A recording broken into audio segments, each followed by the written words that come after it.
Imagina por un momento que la figura más dulce y familiar de tu fe, la imagen de la Virgen María que has visto en innumerables altares, con su rostro sereno y sus manos juntas en oración, no es más que un velo cuidadosamente tejido con hilos de piedad y control para ocultar un poder tan inmenso, una verdad tan radical que amenazaba con derrumbar los mismos cimientos de la religión que hoy conoces.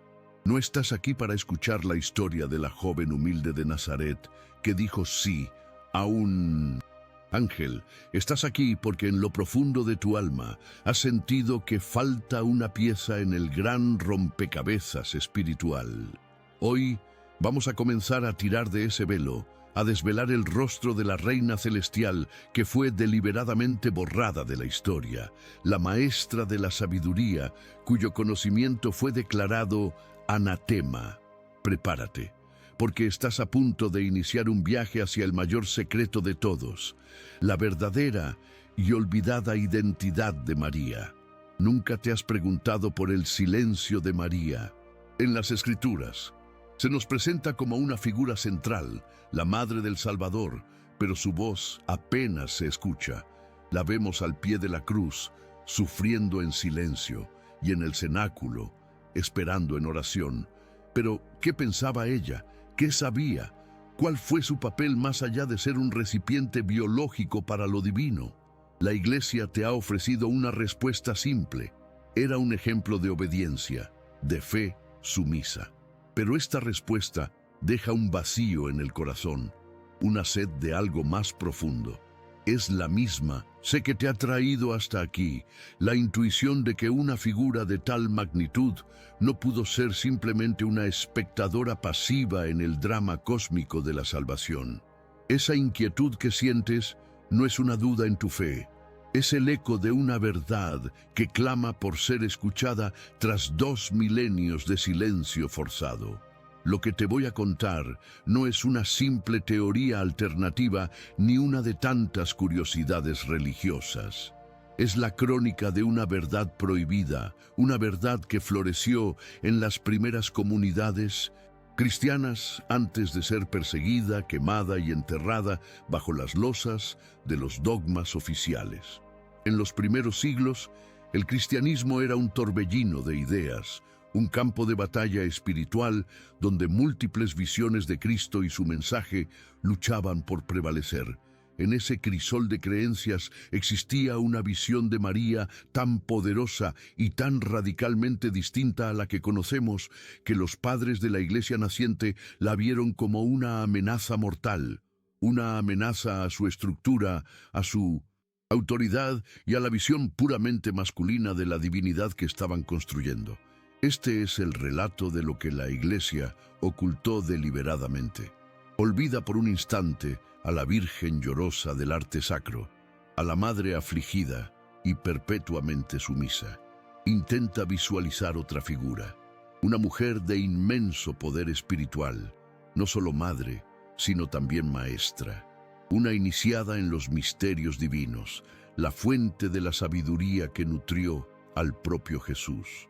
Piensa en ella no como la portadora de Dios, sino como la encarnación misma de la sabiduría divina, un principio femenino sagrado que existía junto al Padre desde antes de la creación del mundo. Esta es la María que los gnósticos, los místicos de los primeros siglos, veneraban. No era un mero canal, sino la co-creadora del plan de redención. Un poder cósmico femenino que fue domesticado, reducido y transformado en un símbolo inofensivo para que el patriarcado religioso pudiera reinar sin competencia. A lo largo de los próximos capítulos, emprenderemos juntos un viaje arqueológico y espiritual. Desenterraremos los textos que fueron prohibidos, escucharemos los susurros de los evangelios apócrifos que sobrevivieron al fuego y descifraremos los símbolos ocultos en tradiciones que la ortodoxia no pudo erradicar por completo. No te pido que abandones tu fe, sino que la expandas. Te invito a cuestionar la narrativa que te fue entregada, a buscar una comprensión más completa y equilibrada de lo divino. Esta revelación no busca destruir, sino reconstruir, reintegrar la mitad femenina de Dios que nos fue arrebatada, sanar una herida espiritual que ha afectado a la humanidad durante siglos. El misterio que estamos a punto de desvelar cambiará para siempre tu forma de ver a María, a Jesús y a ti mismo. Este no es un camino para los que se conforman con respuestas fáciles. Es una senda para los buscadores valientes, para las almas que intuyen que la verdad es mucho más vasta y hermosa de lo que nos han contado. Si este misterio ya ha comenzado a resonar en lo más profundo de tu ser, si sientes esa llamada a conocer la historia completa, te invito a que te suscribas y actives las notificaciones. No eres solo un espectador, eres parte de este despertar. El viaje que estamos a punto de emprender juntos desvelará una de las verdades más celosamente guardadas de la historia. Y esto es solo el comienzo. Lo que descubrirás en el próximo capítulo comenzará a desmantelar la primera gran mentira construida en torno a su figura. Para comprender la magnitud de este secreto, primero debes despojarte de la idea de una iglesia única y monolítica en los albores del cristianismo. Imagina el mundo de los primeros 3 siglos después de la crucifixión no como una catedral silenciosa, sino como un bullicioso mercado de ideas espirituales en el corazón del Imperio Romano. Era un tiempo de fervor, de búsqueda desesperada de sentido. Un verdadero volcán de creencias donde docenas de comunidades, cada una con su propia interpretación de las enseñanzas de Jesús, luchaban por definir la verdad. En una esquina estaban los seguidores de Pedro y Pablo, sentando las bases de lo que se convertiría en la ortodoxia romana. En otra, los místicos de Alejandría, fusionando la filosofía griega con el mensaje del Nazareno. Y en las sombras, floreciendo en secreto, estaban los gnósticos, los que se llamaban a sí mismos los conocedores, los que afirmaban poseer una revelación directa y oculta del propio Cristo. Este no era un debate pacífico entre eruditos, era una guerra por el alma de una nueva fe. En este campo de batalla teológico, la figura de María se convirtió en un territorio estratégico. Los evangelios que finalmente fueron aceptados en el canon, los de Mateo, Marcos, Lucas y Juan, te presentan una imagen cuidadosamente perfilada. Es la joven Virgen de Nazaret, favorecida por Dios. Es la madre preocupada que busca a su hijo en el templo. Es la mujer doliente al pie de la cruz. Su presencia es innegable, pero su voz es un susurro. Se nos cuenta lo que le sucede a ella, pero rara vez lo que sucede dentro de ella. Nunca te has detenido a pensar en la extrañeza de este silencio. ¿Cómo es posible que la mujer elegida para gestar, criar y guiar al Salvador del mundo no tuviera una sabiduría propia que compartir, una teología que enseñar, una voz que resonara a través de los siglos? La respuesta que te dieron es que su gloria residía en su humildad y obediencia. Pero, ¿y si ese silencio no fuera sumisión, sino el resultado de una censura deliberada? Mientras la iglesia proto-ortodoxa construía su narrativa en torno a la obediencia y la fe institucional, otros textos circulaban de mano en mano, leídos a la luz de las velas en reuniones clandestinas. Evangelios como el de Felipe, el de Tomás o el Evangelio de la Verdad, textos que no fueron simplemente descartados por ser menos auténticos, sino que fueron activamente perseguidos, declarados herejía y condenados a la hoguera. El descubrimiento de la biblioteca de Nag Hammadi en Egipto en 1945 fue como encontrar una cápsula del tiempo espiritual, un eco de esas voces silenciadas que sobrevivió milagrosamente al fuego y al olvido. Y en esos textos emerge una María completamente diferente.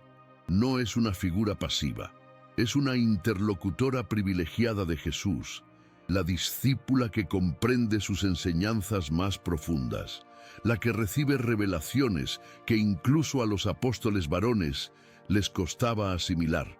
Aquí es donde el conflicto evidente y la verdad prohibida comienza a tomar forma. A medida que una facción del cristianismo, la romana, ganaba poder político y se fusionaba con el imperio, la necesidad de unificar el dogma se volvió primordial. La diversidad era una amenaza para el control.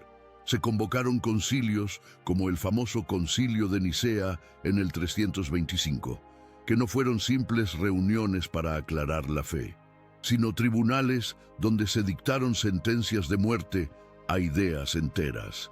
Bibliotecas enteras de conocimiento espiritual fueron convertidas en ceniza. Se trazó una línea clara entre lo que era sagrado y lo que era maldito. Y la María de los gnósticos, la maestra de la sabiduría, quedó del lado equivocado de esa línea. Lo que la Iglesia ocultó no fue un simple texto, sino una dimensión completa de lo divino. El motivo de esta supresión era tan simple como aterrador para los arquitectos del nuevo orden. La María gnóstica era demasiado poderosa. Representaba un principio femenino divino que no era subordinado sino coesencial. Si María era la encarnación de la sabiduría divina, de Sofía, entonces la salvación no dependía únicamente de la fe en una institución dirigida por hombres, sino del despertar de esa misma sabiduría dentro de cada individuo, hombre o mujer. Esto era anarquía espiritual para una estructura que se basaba en la jerarquía y la mediación sacerdotal.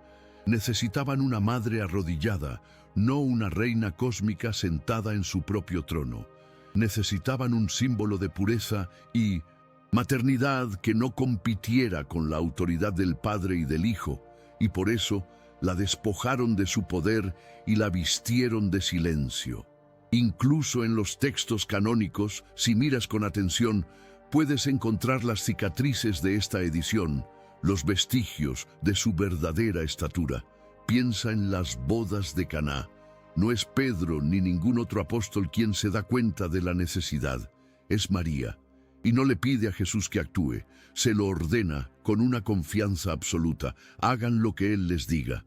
Es el gesto de una maestra que sabe que su discípulo está listo, no el de una simple madre pidiendo un favor.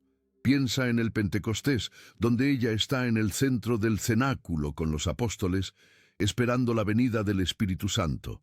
No está allí como una invitada de honor. Está como el pilar espiritual que mantiene unido al grupo tras la partida de su hijo.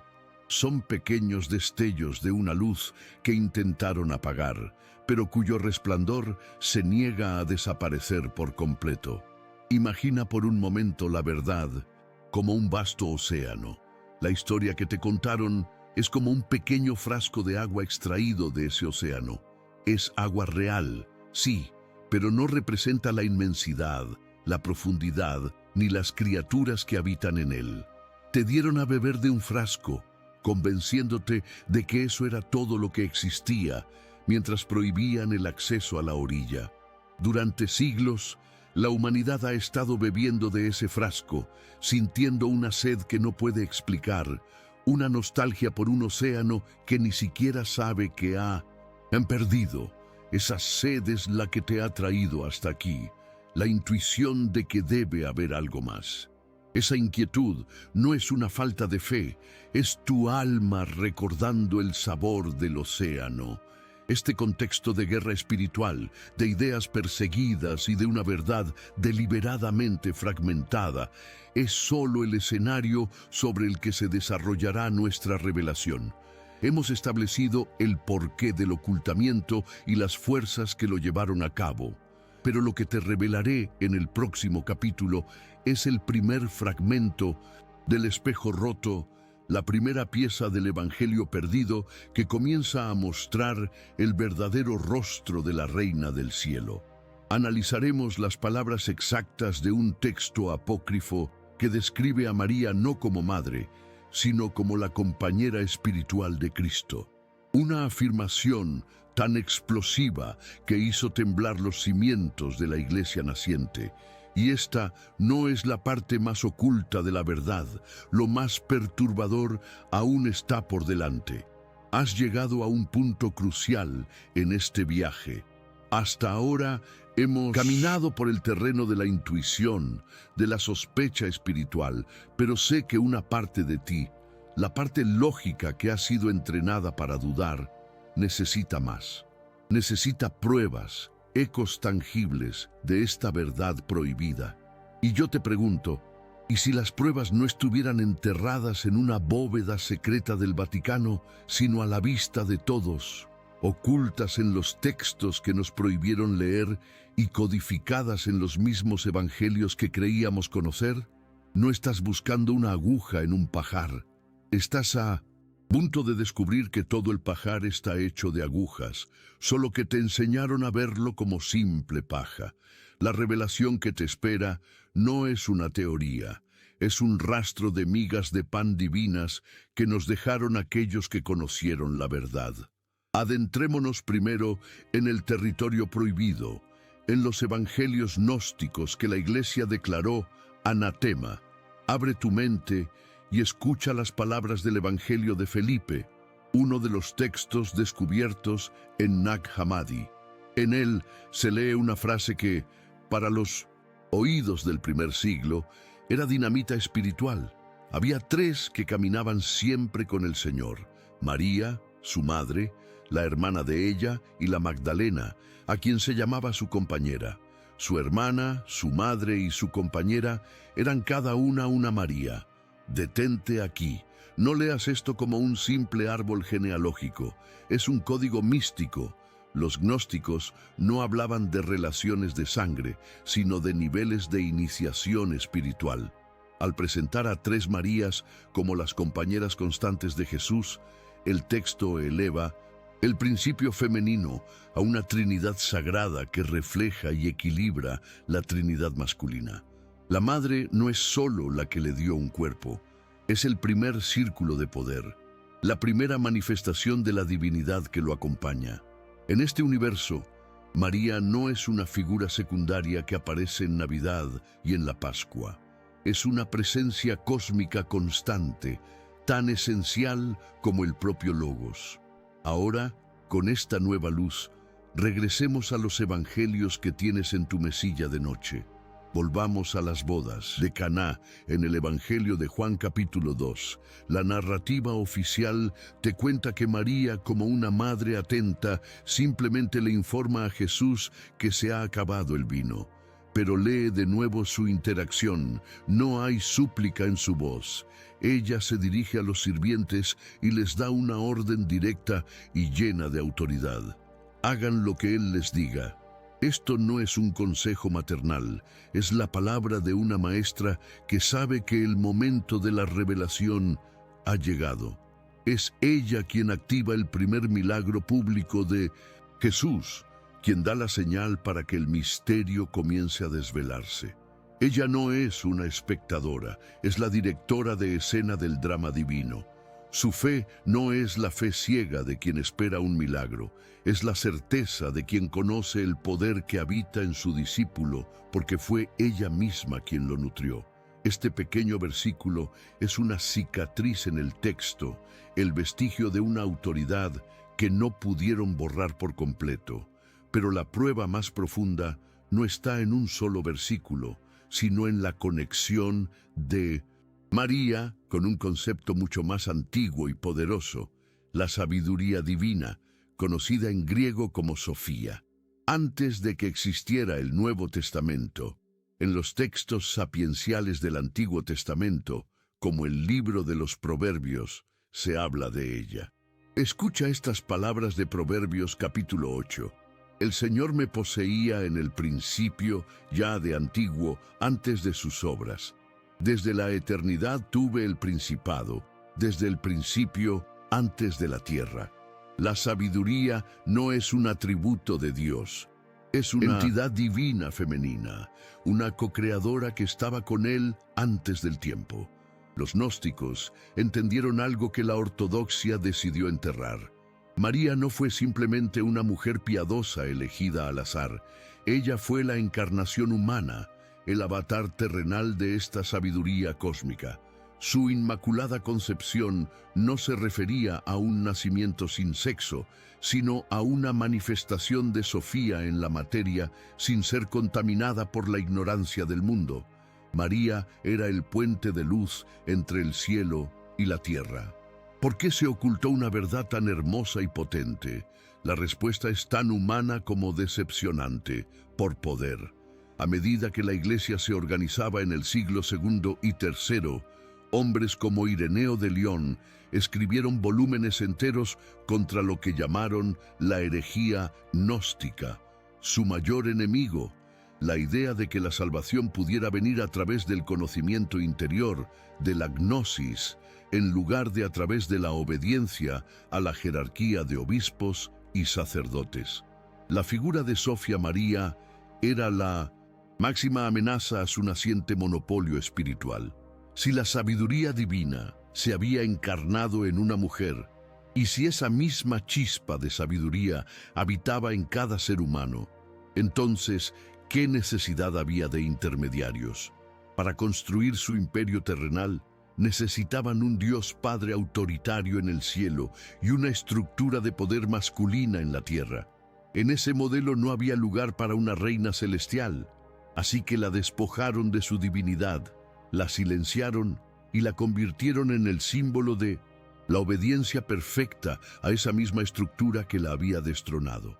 Imagina a ese campesino egipcio, Muhammad Ali al-Samman, en diciembre de 1945, golpeando con su azada una tinaja de cerámica cerca de Nag Hammadi.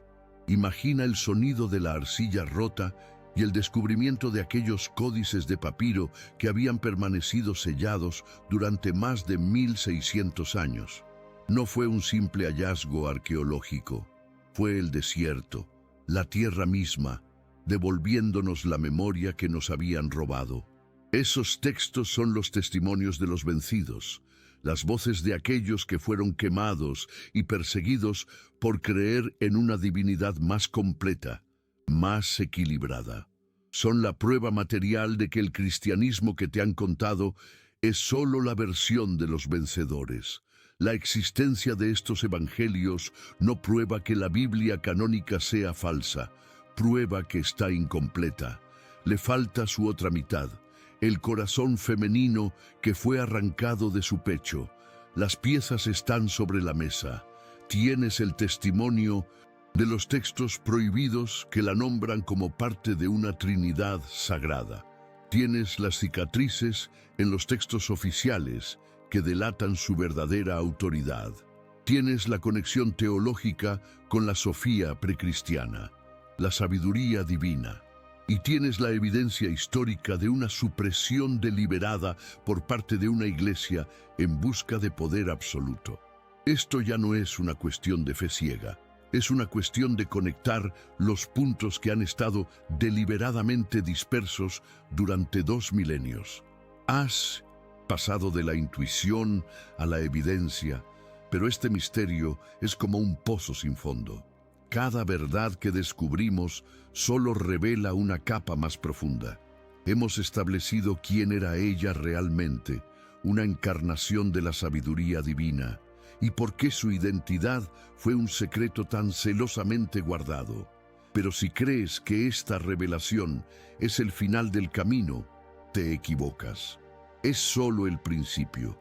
Porque si María era Sofía, la sabiduría cósmica, ¿qué significa eso realmente para la identidad de su Hijo? Lo que te revelaré en el próximo capítulo no trata solo de ella, sino de la naturaleza de su unión divina.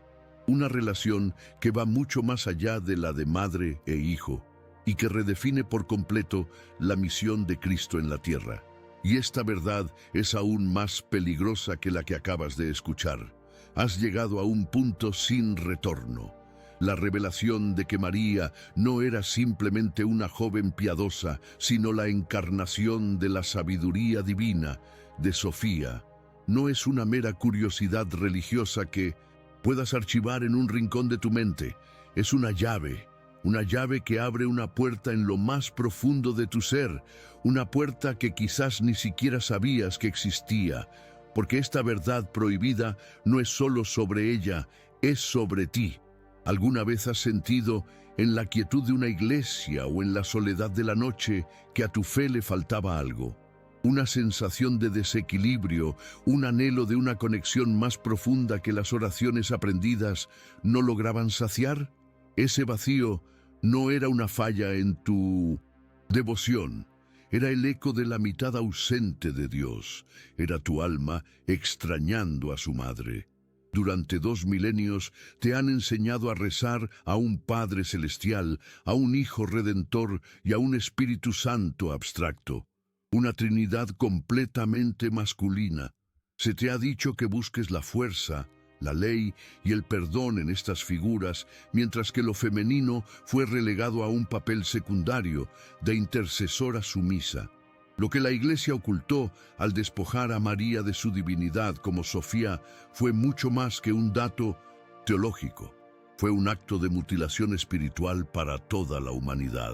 Crearon una herida en el alma colectiva, una herida que nos ha hecho sentir huérfanos de la intuición, de la compasión nutricia, de la sabiduría que no nace de la lógica, sino del corazón.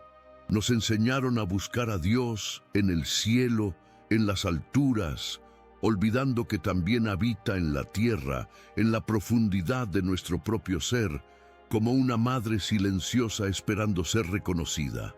Esta revelación lo cambia todo, incluso la forma en que te comunicas con lo divino.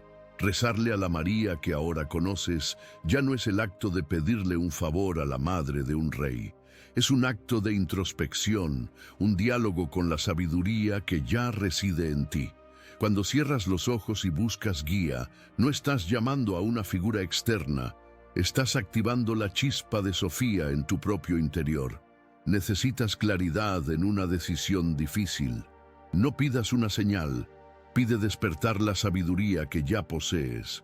Sufres por una pérdida, no pidas consuelo. Pide conectar con la compasión infinita que es tu herencia divina. Ella no es una intermediaria que lleva tus mensajes a un trono lejano. Es el trono mismo, el asiento de la sabiduría en el templo de tu alma. Este es el gran secreto del empoderamiento espiritual que te fue negado. Imagina tu fe como una casa en la que has vivido toda tu vida. Te han mostrado todas las habitaciones, el salón de la comunidad, el estudio de las Escrituras, el dormitorio del descanso en la fe. Pero siempre ha habido una puerta cerrada con llave. Te dijeron que no era importante, que lo que había dentro era antiguo, innecesario o incluso peligroso. Has vivido siempre con la curiosidad y la extraña sensación de que tu casa no estaba completa. La revelación de María como Sofía es la llave de esa puerta. Al girarla y abrirla, no encuentras oscuridad ni peligro. Encuentras un jardín interior, un manantial de agua viva, la mitad de tu hogar espiritual que te habían robado. Ahora, por primera vez, puedes habitar tu fe en su totalidad. Pero si crees que esta es la parte más profunda del misterio, apenas hemos arañado la superficie. El verdadero poder de esta verdad no reside solo en quién era María, sino en la naturaleza de su unión con Jesús. Si ella era Sofía, la sabiduría divina, y él era el Logos, la palabra o razón divina, su relación trasciende por completo el vínculo de madre e hijo. Eran dos principios cósmicos en una danza perfecta. Ella, la fuente silenciosa y profunda del conocimiento. Él, la expresión activa y manifiesta de ese conocimiento en el mundo. Él no podía existir sin ella, como una palabra no puede existir sin el pensamiento que la origina.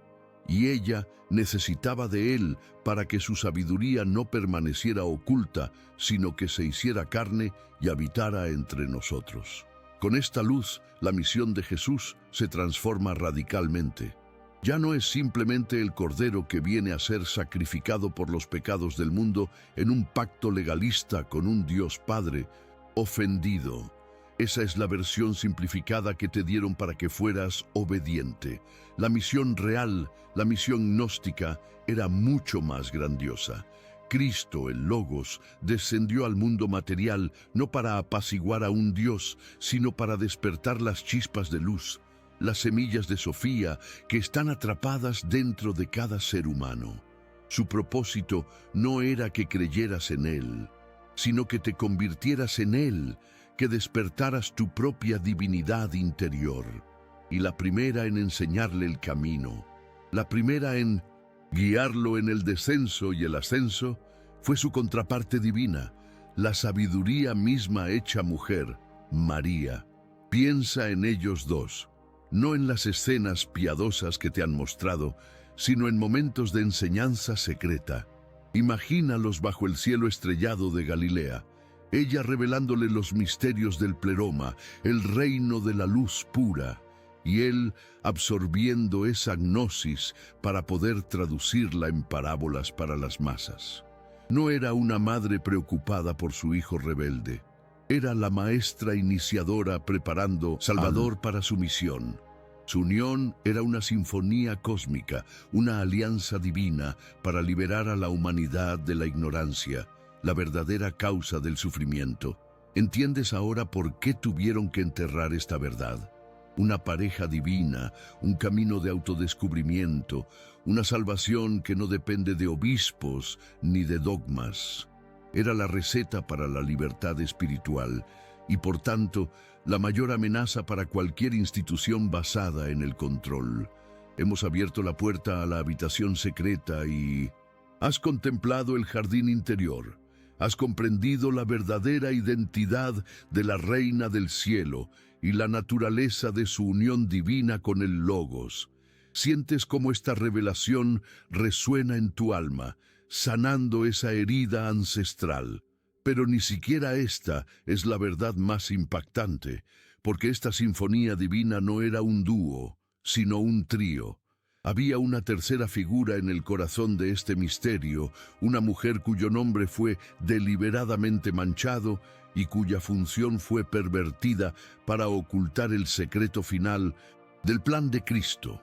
Lo que descubrirás en el próximo capítulo sobre María Magdalena no solo complementará esta revelación, sino que la hará estallar en una dimensión que ni siquiera puedes empezar a imaginar. Has llegado al corazón del laberinto, a la cámara secreta donde los susurros se convierten en truenos. Creías que la revelación de María, como la sabiduría divina, era el destino final de este viaje, pero solo era el umbral. Te he hablado de una sinfonía cósmica, de la unión sagrada entre Sofía, la sabiduría, y el Logos, la palabra. Pero te he ocultado una nota, la más vibrante y humana de todas, porque esta sinfonía no era un dúo, sino un trío, y la revelación de la tercera figura no solo completa la melodía, sino que la transforma en un himno de poder tan radical, que la Iglesia tuvo que cometer el mayor de los crímenes espirituales para silenciarla, el asesinato de un legado. Prepárate, porque estás a punto de conocer el papel de la mujer más difamada de la historia, María Magdalena. Olvida todo lo que te han contado sobre ella. Borra de tu mente la imagen de la prostituta arrepentida que lava los pies de Jesús con sus lágrimas. Esa narrativa, popularizada siglos después por el Papa Gregorio I, no es historia, es propaganda. Es un acto de difamación teológica, una mancha de barro arrojada deliberadamente sobre el rostro de una reina para que nadie pudiera reconocer su verdadera estirpe. En los primeros textos, en los ecos de las comunidades que la conocieron, ella no era una pecadora redimida. Era una iniciada, una visionaria, una líder espiritual por derecho propio y, según el Evangelio de Felipe, la compañera inseparable de Jesús, aquella a quien él amaba más que a todos los demás discípulos y a quien besaba a menudo en la boca, un gesto que en la simbología gnóstica no representa el amor romántico, sino la transmisión directa de la gnosis, del conocimiento secreto. Este es el punto de inflexión que lo cambia todo. La presencia de Magdalena como la discípula amada no es una anécdota romántica, Es la clave que desvela la estructura completa del plan de Cristo. Si María, la Madre, era Sofía, la fuente inmanifestada de la sabiduría divina, y Jesús era el Logos, la manifestación activa de esa sabiduría, Magdalena representaba el tercer y más crucial elemento, el alma humana que recibe esa revelación y se ilumina. Ella era la prueba viviente de que la misión de Cristo estaba funcionando.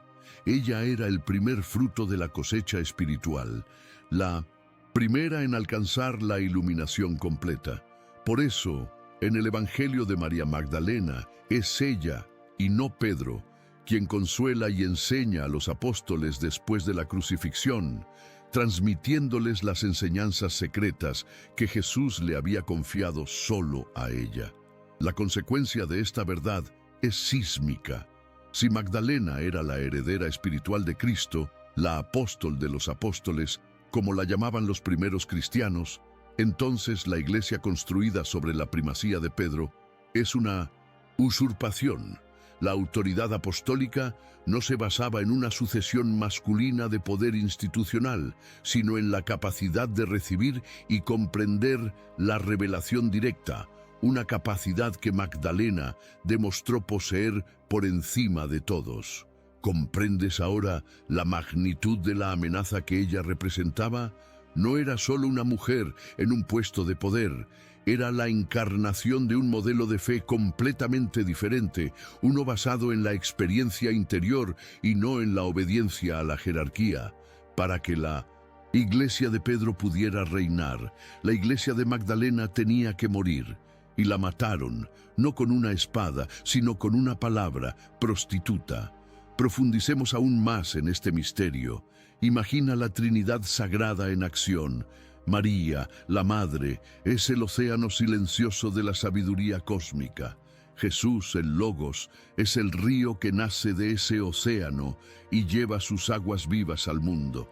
Y María Magdalena es la tierra fértil que recibe el agua de ese río, bebe de ella y florece, mostrando a toda la humanidad que también ellos pueden convertirse en jardines divinos. Madre, hijo y compañera, potencial, acción y realización. Una Trinidad perfecta y equilibrada que integra lo femenino y lo masculino, lo divino y lo humano. Esta es la verdad prohibida en su máxima expresión. Un modelo de totalidad que fue fragmentado y enterrado para que un modelo de control patriarcal pudiera prosperar. Lo que la Iglesia ocultó no fue solo a una mujer, sino el mapa completo del despertar espiritual. La Iglesia no se construyó sobre la roca de Pedro, sino sobre la tumba silenciada de Magdalena. Cada catedral erigida en su nombre es un monumento a esta verdad oculta. Te enseñaron a verla como un ejemplo de perdón, pero su verdadero legado es un ejemplo de poder.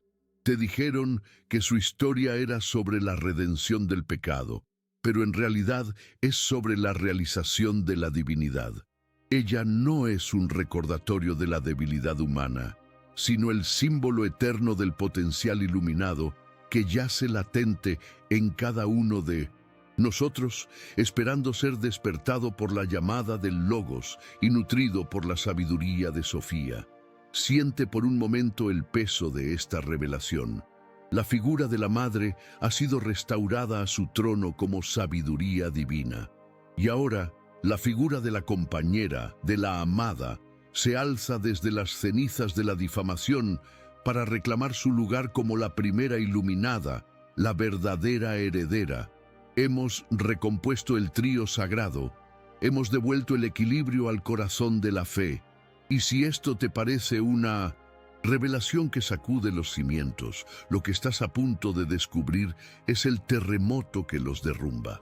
Hemos hablado de su unión espiritual, de la transmisión de la gnosis, pero los textos gnósticos, con su lenguaje simbólico, insinúan algo mucho más profundo.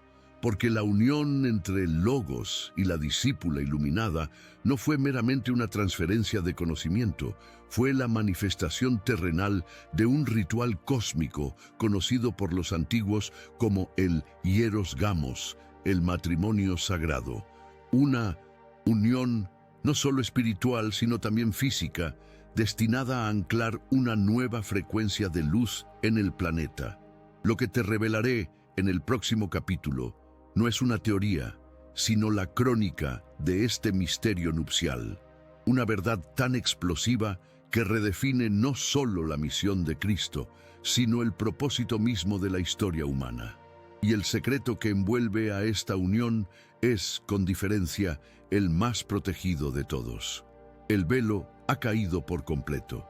Ya no estás frente a una imagen piadosa en un altar, sino ante el reflejo de un cosmos equilibrado, de una verdad que fue descuartizada y cuyos pedazos ahora, juntos, vuelven a formar el mapa completo de lo divino. El viaje que iniciamos en la penumbra de la duda nos ha traído hasta este punto de luz cegadora. Hemos visto cómo la humilde doncella de Nazaret era en realidad el recipiente terrenal de Sofía, la sabiduría divina, el principio femenino co-creador del universo. Hemos entendido que su Hijo, Jesús, era el Logos, la palabra activa que no vino a dictar leyes, sino a despertar esa misma sabiduría en el corazón de la humanidad. Y finalmente hemos rescatado de la difamación a María Magdalena, no como la pecadora, sino como el alma humana iluminada, la primera en recibir la plenitud de la gnosis, la prueba viviente de que la unión con lo divino era posible para todos. No son tres figuras separadas, son las tres caras de una misma realidad sagrada: la fuente, el canal y la realización. Este es el misterio del trío divino, prohibida que la Iglesia ocultó porque un Dios completo, equilibrado y accesible para todos no necesita intermediarios. Pero esta revelación no es una pieza de museo espiritual para ser admirada desde la distancia. Es un espejo que te ha sido negado durante toda tu vida y que ahora por primera vez refleja tu verdadero rostro. Porque esta Trinidad sagrada no es solo una historia del pasado, es la arquitectura de tu propia alma. Dentro de ti reside la misma dinámica cósmica, tu intuición más profunda, esa voz silenciosa que conoce la verdad sin necesidad de pruebas, ese anhelo de belleza y compasión. Es el susurro de Sofía, tu madre interior, tu capacidad de actuar en el mundo, de dar forma a tus ideas, de amar y de enseñar, es la manifestación de tu logos personal. Y ese deseo ardiente de despertar, de comprender, de romper las cadenas de la ignorancia y experimentar la unidad con todo lo que existe, es la llamada de Magdalena resonando en tu ser. Te enseñaron a buscar a Dios en un cielo lejano, a un Padre severo en un trono dorado. Hoy descubres que la divinidad completa, Padre y Madre, sabiduría y acción, habita en el templo sagrado de tu propio corazón. El mayor secreto que la Iglesia ocultó no fue un evangelio perdido o un hecho histórico inconveniente. El mayor secreto eres tú. La verdad prohibida es tu propia divinidad inherente. Al reducir a María a una figura sumisa, al manchar a Magdalena y al presentar a Jesús como una autoridad inalcanzable, crearon una dependencia espiritual. Te hicieron creer que eras un pecador necesitado de un rescate externo, un huérfano que debía suplicar a una jerarquía de hombres para poder hablar con su Padre. Pero la verdad gnóstica es un mensaje de soberanía espiritual. No necesitas ser perdonado, necesitas recordar quién eres. No necesitas intermediarios, necesitas el coraje de mirar hacia adentro y dialogar directamente con la fuente. Este conocimiento no te aleja de Dios, te fusiona con Él, con ella, con la totalidad de la existencia en una danza de amor que ninguna institución puede controlar. La gran lección universal de este misterio, una verdad tan aplicable hoy como hace 2000 años, es la necesidad de la integración. Vivimos en un mundo herido precisamente porque hemos vivido según la narrativa incompleta. Hemos exaltado el logos masculino, la razón, la acción y la conquista, mientras suprimíamos la sofía femenina, la intuición, la compasión y el ser. El resultado es un mundo desequilibrado, en guerra consigo mismo y con el planeta. Sanar al mundo comienza con sanarnos a nosotros mismos, y esa sanación solo es posible cuando reintegramos a nuestra Madre Divina, cuando permitimos que la sabiduría de nuestro corazón guíe las acciones de nuestra mente. Este no es un llamado a una nueva religión, sino a una espiritualidad completa. Si este viaje ha encendido una luz en tu interior, si sientes el llamado a caminar por esta senda de autodescubrimiento, suscríbete y únete a esta comunidad de almas que ya no se conforman con verdades a medias. Hemos llegado al final de este relato, pero es solo el principio de tu verdadero viaje espiritual. La puerta ha sido abierta. El mapa ha sido restaurado. Ahora te toca a ti caminar por el territorio. Ya no puedes volver a ver a esas figuras de la misma manera. Ya no puedes ignorar el poder que yace latente en tu interior. La verdad revelada no es una carga, es una liberación. Te libera de la culpa, del miedo y de la dependencia. Te devuelve la llave de tu propio reino interior. Comparte este mensaje, no como una imposición, sino como una ofrenda de luz para aquellos que, como tú, han sentido siempre que faltaba una pieza en el rompecabezas de su fe. Sé un faro de esta verdad revelada, y ahora te dejo con una última pregunta para que resuene en el silencio de tu alma. ¿Qué crees que sucedería en el mundo si la humanidad recordara y honrara por fin a la Madre Divina que nos fue arrebatada?